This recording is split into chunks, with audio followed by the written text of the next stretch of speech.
Assalamualaikum warahmatullahi wabarakatuh. Nama saya Muhammad Ali Hazmi Zulfikar. Di sini saya akan menjawab pertanyaan UTS lembaga keuangan bank ataupun non bank. Yang pertama yakni mengapa negara perlu memiliki lembaga keuangan.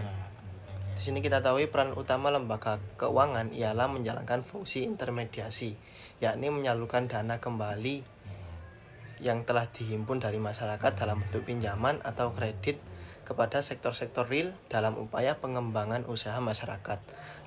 Lembaga keuangan baik itu bank maupun non-bank mempunyai peran yang sangat penting bagi aktivitas perekonomian. Peran lembaga keuangan tersebut sebagai wahana yang mampu menghimpun dan menyalurkan dana masyarakat secara efektif dan efisien dalam rangka meningkatkan taraf hidup rakyat. Karena jika tidak adanya lembaga keuangan, negara kita ini tidak akan maju. Perlu kita ketahui kan setiap negara harus memiliki lembaga keuangan untuk mengatur keuangan negara, mencatat pendapatan negara maupun pengeluaran uang negara. Untuk soal kedua, yakni menurut Anda apakah Bank Sentral harus berdiri sebagai lembaga yang independen? Jelaskan alasannya. Jika keputusan ekonomi yang diambil oleh pemerintah, mereka hanya akan mengambil keputusan yang populis, misalnya seperti pemerintah dapat memutuskan untuk memberikan perawatan kesehatan secara gratis dan tunjangan pensiun meskipun mereka tidak memiliki dana yang cukup untuk melaksanakan keputusan tersebut. Maka bisa timbullah hal-hal yang tidak diinginkan, seperti contohnya pada zaman Soeharto dulu sampai terjadinya krisis moneter karena memang dulu sering mengambil uang dari Bank Sentral untuk kebutuhan negara, yang mana dirasakan oleh masyarakat itu sebenarnya makmur, tapi padahal itu sangat merusak ekonomi.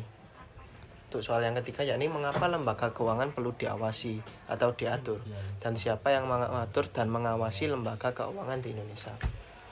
Hal ini sangat perlu karena hal ini dilakukan agar lembaga keuangan memiliki ketahanan dalam menghadapi masa krisis, memiliki tingkat efisiensi dan efektivitas yang tinggi, tercermin dalam biaya dan adanya kejelasan pembagian tanggung jawab dan fungsi, serta memiliki persepsi yang baik di mata publik. Pengawasan ini ditujukan untuk mencegah kerugian perbankan yang dapat berujung pada hilangnya kepercayaan nasabah. Di samping itu, pengawasan bank juga dimaksudkan untuk mendorong terlaksananya fungsi bank sebagai lembaga intermediasi sekaligus saluran transmisi kebijakan moneter. Dan pengawasan pada bank ini itu dilakukan untuk mengatur suku bunga agar sesuai dengan kondisi ekonomi pada negara kita supaya tidak terjadinya inflasi atau hal-hal lain yang merugikan ekonomi Indonesia.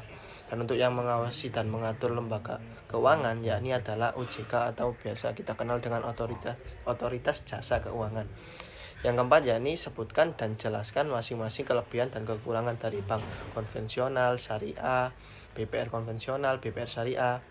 Dan menurut Anda strategi apa yang bisa dilakukan masing-masing lembaga keuangan tersebut dapat maju dan berkembang? Yang pertama, di sini saya akan menerangkan tentang bank konvensional.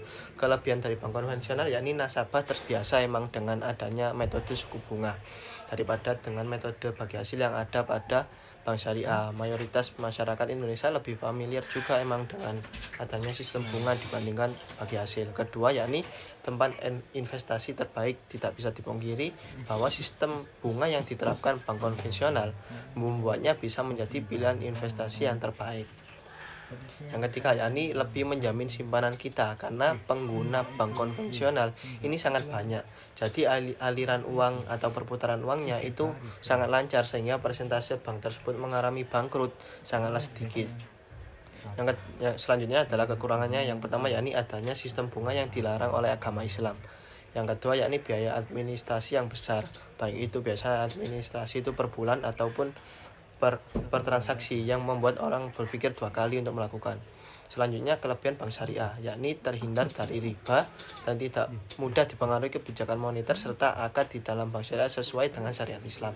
Untuk kekurangannya yakni proses investasi tergolong rumit karena akan diusut apakah di dalam investasi ini ada unsur yang tidak sesuai dengan syariat ataupun tidak ada gitu.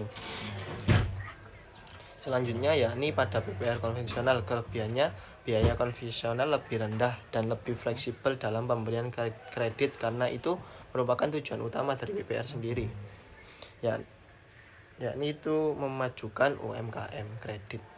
Untuk kekurangannya ini sistem pengawasan yang kurang tepat dan manajemen resiko yang kurang baik. Untuk kelebihan BPRS yakni memberikan layanan perbankan dengan proses yang tidak rumit dan tergolong mudah, pencairan pembiayaan yang cepat dan tidak rumit juga. Dan untuk kekurangan BPRS yakni belum memahami kebutuhan sesungguhnya yang dibutuhkan masyarakat dan fasilitas yang ada dalam BPRS. Ini belum tepat strategi.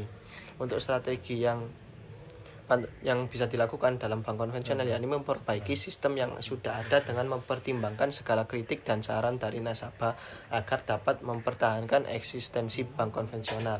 Yang kedua yakni untuk bank syariah ini memperluas jaringan dengan sosialisasi di daerah yang mungkin kurang memahami apa itu bank syariah sehingga nasabah baru itu paham betul bagaimana sistem dari bank syariah. Yang kedua yakni menambah fasilitas-fasilitas yang ada seperti yang dilakukan sebelumnya, yakni kan nambahin tabungan haji, akikoh, dan mungkin ini saran dari saya, maksud opini saya, yakni menambah bantuan perhitungan warisan atau lain-lainnya yang bisa dilakukan. Selanjutnya yakni strategi yang bisa dilakukan oleh BPR yakni meningkatkan pengawasan dan memperbaiki manajemen resiko agar bisa mengurangi resiko-resiko yang ada. Terus yang bisa dilakukan oleh bank BPRS ya, bank BPR Syariah itu yakni seperti halnya misalnya tadi kan bank BPRS ini kurang memahami target apa yang diinginkan oleh masyarakat. Jadi yang bisa dilakukan oleh BPRS ini menganalisis apa yang emang dibutuhkan oleh masyarakat tersebut. Jadi apa yang dilakukan oleh bank BPRS itu bisa tepat sasaran. Seperti itu menurut saya. Ya, sekian dari saya. Bila ada salah ucap dan salah sikap mohon maaf. Wassalamualaikum warahmatullahi wabarakatuh.